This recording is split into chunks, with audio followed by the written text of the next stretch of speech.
Over to you. Thank you very much, moderator. Good morning to everyone, and much thanks to Radical Communications for organizing this forum. Just to start off, I know the Prof could be joining us. I know he's in another webinar somewhere, but he could be joining us this time. But just to start, I would say that there's need in many developing countries to promote and improve understanding of how agriculture policies are related to the overall growth, food security, and poverty alleviation objectives and strategies. Here in Kenya, we are currently implementing what we call the African Growth and Transformation Strategy. And this is really enshrined in our constitution because the Constitution of Kenya 2010 recognizes that every person has right to be free from hunger and to have food of acceptable quality. In this strategy, we look at the entire value chain. We also look at the synergies between the various actors, Kenya being an agricultural economy. And this is actually founded on 9 pillars that address matters of small-scale farmers, matters of agro-processing, value addition, trade linkages, and also the synergies that are to be there. And this we envisage to be able to accomplish in the next 10 years so that we're able to move the GDP, we're also able to elevate poverty levels and also assure our citizens of affordable food and also food of good quality. But just going across the border at the EAC, where we are, the East African community. The East African community has also been able to come up with an East African Community Customs Union, where we are talking of regional integration in matters trade. And 80% of the population in this East African region are actually farmers, small scale, mixed, and doing various enterprises, both livestock and also crops. So we have a free trade agreement of goods and services moving within the countries. And also one of the conditions is, of course, we look at matters of origin. And then we also have what we call the common external tariffs that also facilitate trade so that importers that are bringing food and other commodities to the region are actually subjected to the same external tariffs and taxes. So we also, as a region, also work on joint policies and also joint strategies and programs that can synergize because the climatic conditions in the region is actually diverse and we share a lot. Then just moving from the East African community, we also have the COMESA, the Common Market for Eastern and South Africa. And this one came into being in 1994, sorry. And the main aim was actually to have economic prosperity through regional integration.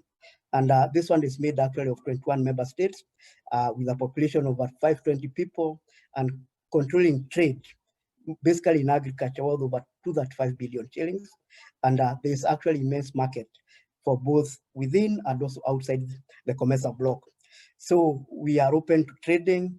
We also synergize in matters of protocols, also matters of standards. This is something that we share across the boundaries.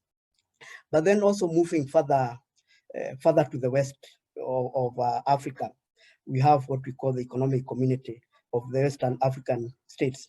And this is actually a regional group of 15 countries with a mission to promote economic integration in various fields of economic development. And here we talk about industry, transport, energy, and actually agriculture plays a key role. So among these ECOWAS countries, they're also able to have those policies that join them together in matters of trade, matters of agriculture. They also share the genetic resources through the research arms, and also they're able also to be able to relate with each other in terms of agriculture transformation, because basically they're also very heavy in agriculture. And we also have the SADC, that's the South African Development Community, that was started in 1979. And this is actually a regional organization of South African countries that work to promote economic integration. And actually SADC plans and coordinates matters of financing in various economic projects. And these ones are basically in agriculture. They also do a lot in animal husbandry, energy, and mining, and the rest. So that's how that block comes. And they have now those policies that also now talk to each other together, as they also able to formulate their policies and also share resources, both technology and also human resource capital. And we are also bound also by other treaties and other acts that are also in having a big impact on agriculture in this region, especially the sub-Saharan Africa. And here I have in mind the AGOA, the African Growth Opportunity Act. This is a United States Trade Act that was enacted in 2000, and it actually gives opportunities for over 600 commodities, and most of them are agricultural based. And through that preferential understanding, you're able to trade as long as you meet the pre-qualified conditions. And this actually enhances market access to the US market for those commodities that are listed. And I say they are above 600. So we have the textiles, we have the horticulture crops, we also have the other semi-processed, also dairy products, animal products, chicken, and all those. They also have a preference in that AGOA. And the new kid of the block, we have the African Continental Free Trade Area that came into being in 2019. And currently, when it was started, 22 countries signed, and as we speak, 30 countries are on board, and they have signed and ratified this agreement that is governed by 5 instruments. One of it is matters of rules of origin, monitoring and elimination of non-tariff barriers, and also having an African Trade Observatory. So this was supposed to be actually rolled out in July 1st this year, but because of the COVID issues that we are going through, it has actually been put, hopefully, to kick off in January of 2021. So basically, countries formulate their own policies, and they also reach out to their neighbors, they also reach out to their regions, so that they also have to share matters of comparative advantage. What do you produce? What can you sell to the other? What can move freely? What are the standards we are talking about that we can be able to harmonize? We are talking about quality, we are talking about food safety. So these are things that are also being addressed in our own African growth and agriculture growth and transformation strategy, and actually also borrowing heavily from other countries, like I've indicated. The regional blocks also come together to synergize and also to enhance that. So basically, that's what I would say as my remarks. And like I say, a lot is happening, and I think policy issues are dynamic. They come on need basis. We are in a technology fast lane, so we are also privy to that, so that we are also able to get them and reap the benefits that come from the region and also from outside. So thank you very much. Thank you very much for those great opening remarks. You have started us very well by pointing out the policies that are very critical for the agricultural sector, not just here in Kenya, but across Africa. You mentioned the East Africa region. This region has actually considered the crops like millets and sorghum as staple crops. This includes Ethiopia, Uganda, Kenya, Tanzania, Eritrea, and Sudan. So would you please shed more light in terms of policies that you have to support these priority crops that we have mentioned in terms of production as well as marketing? Yeah, over to you. Thank you very much.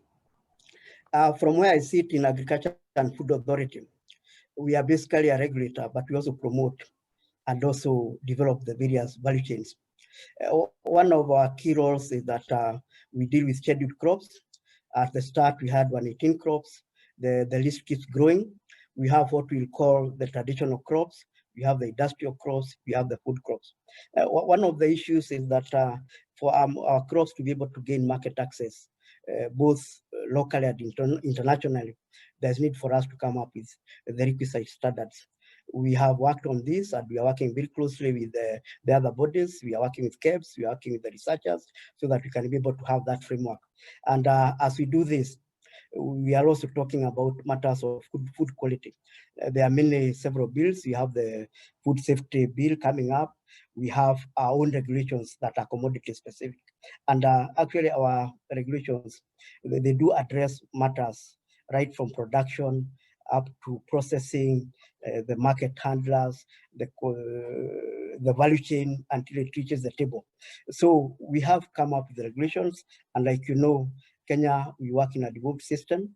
So as we develop the regulations, we have the roles of the national and the county governments. We are giving quite a lot of importance to the crops that we used to traditionally grow. We are also getting into a more healthy conscious population. We have the arrowroots, we have the sweet potatoes, we have the cashew nuts that used to play a very prominent role. But one of our approaches as we develop our policies is that we are looking at the entire value chain.